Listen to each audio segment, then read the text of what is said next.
Hello mga kalalabs ko. For today's gagawa tayo ng mini bread. So tara, ipapakita ko sa inyo kung ano ang ingredients ng ating gagawin na mini bread mga kalalabs ko. Tara.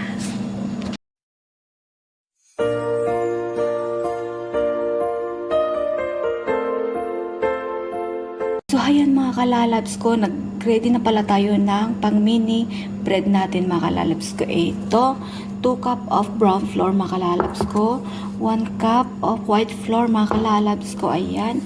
At nag-ready na rin tayo ng 1 cup, measuring cup yung mga ginagamit ko mga kalalabs ko. Ito yung measuring cup natin.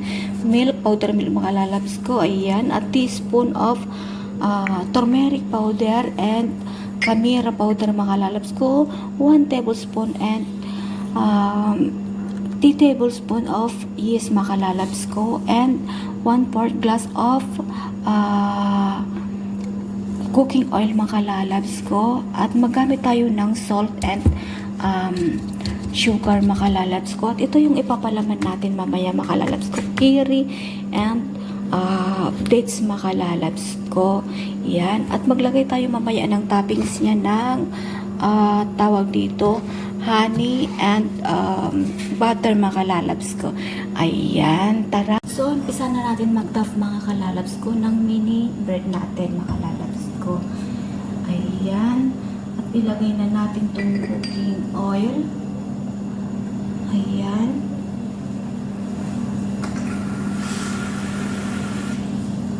Magamit tayo ng tubig mga kalalabs ko. Ayan. Control lang natin mga kalalabs ko yung tubig. Ayan.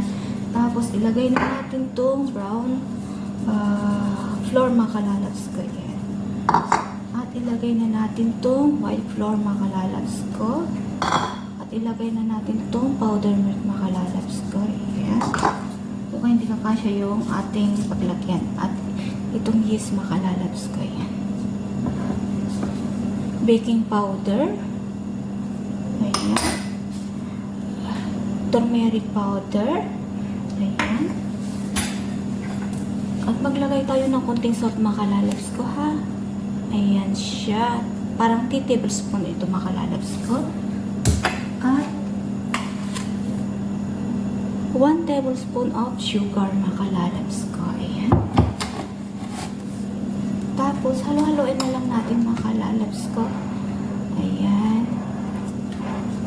Maggamit sana ako ng machine, kaso nga lang tulog yung mga mukha at mga alaga ko mga kalalabs ko. Maingay daw.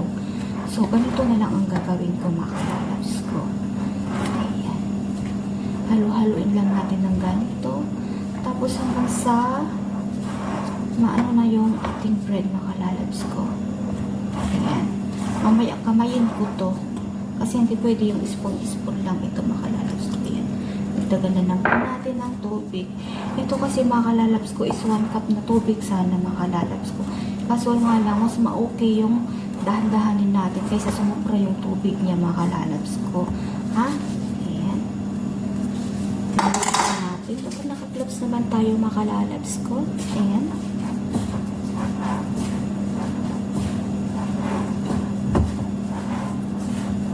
So, ayan na mga lalabs ko, is na-duff natin.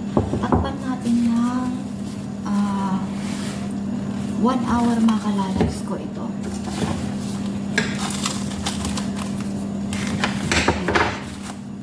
Takpan natin ng 1 hour. Ayan mga kalalabs ko. So, ayan mga kalalabs ko, na-ready ko na tong seeds na ito. Hindi ko alam kung anong pangalan to mga kalalabs ko. At sesame seeds mga kalalabs ko and black seeds. Ayan mga kalalabs ko. So, pinaghalo-halo ko na dito lahat-lahat mga kalalabs ko. At ito yung milk natin mga kalalabs ko. Lagyan natin ng kunting tubig. Ayan. Dapat tunawin natin yan mga kalalabs ko. Ayan. Ganyan siya lang mga kalalabs ko. Ayan. So, ayan mga kalalabs ko, yung dates, inalis ko na yung buto niya mga kalalabs ko, at hiniwa ko lang ng kalate. At itong carrot cheese mga kalalabs ko, ayan, niready ko na mga kalalabs ko. At itong powder milk, tinunaw ko na rin. At itong mga seeds niya makalalabs ko. Yan, pinaghalo-halo ko na rin. So, naready ko na tong tray makalalabs ko. Ayan. At tara na. Mag-start na tayo makalalabs ko. Start na tayo sa work natin makalalabs ko. Nag-dab na rin yung ating floor makalalabs ko. Ayan. Na siya. Okay na siya makalalabs ko. So, ganito lang ang gagawa ng lagyan natin ng palaman. So, masyadong malaki. Ganun lang natin siya. Ayan. Ayan siya makalalabs ko. Ilagay natin tong dates. Ayan. Dates. Tapos yung cheese. Ayan. Pagsabayin natin sa loob na makalalabs ko. Pagsamahin natin sa loob. Ayan. Ayan siya.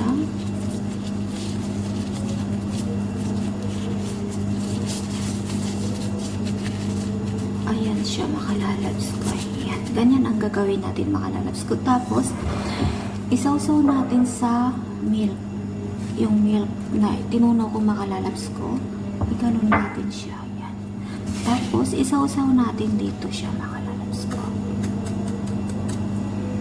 Ayan na siya makalalabs ko. Tapos, ilagay na natin dito. I-arrange na natin dito sa tray natin. Ayan. Ganun siya.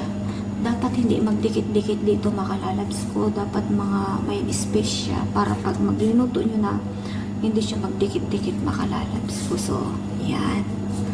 Ganyan lang siya makalalabs. So, ito. Tapos na makalalabs ko. Ready to put to oven na makalalabs ko. Nilagyan lang natin ng mga space niya kasi mag-flap pa yan pag nilagay mo sa oven makalalabs ko. So, tara. Lagay na natin sa oven. Ayan. Ready. Yung mga yung oven natin makalalabs ko is habang ginagawa ko tong tinapay, itong mini bread is inon ko na tong oven natin makalalabs ko. Ang lakas kanina, so ihina natin ng mga 180 siguro makalalabs ko. Ayan. Ang init. Ayan. Maghintay lang natin ng 15 minutes. Then check natin makalalabs ko. So, ayan siya makalalabs ko. Is magpunta tayo ng